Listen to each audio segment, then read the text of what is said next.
સાદર જય જિનેન્દ્ર મિત્રો, કાલે જે આ ટીઆરપી માં દુઃખદ ઘટના થઈ, મને બહુ દુઃખ થાય છે આપ બધાને કહેતા, પણ મારી સાથે જે આ ઘટના થઈ છે, હું કાલે ત્યાં માત્ર ને માત્ર માનવતાની દ્રષ્ટિએ અહીંયા જોવા ગયો હતો ઓર મારી સાથે ગેરવર્તન પ્લસ મને ગલત સમજવામાં આવી ગયું હતું. મને ઈ વાતનું જરાય દુઃખ નથી, થઈ જાય છે ઈ, પણ હું આપને જે આ ફોટો બતાવી રહ્યો છું, હું ઈ આરોપી નથી, મારું નામ જ અલગ છે.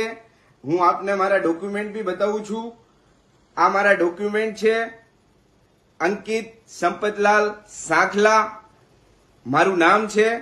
હું આપ બધાય મીડિયા પાર્ટનર જેટલા દેશ વિદેશમાં, રાજકોટના, ગુજરાતમાં, આપ બધાને નમ્ર વિનંતી કરું છું કે આ વિડીયો જલ્દથી જલ્દ આપ હટાવો. આમાં મારી ઓર મારી ફેમિલીના માટે બહુ આ ખતરનાક સાબિત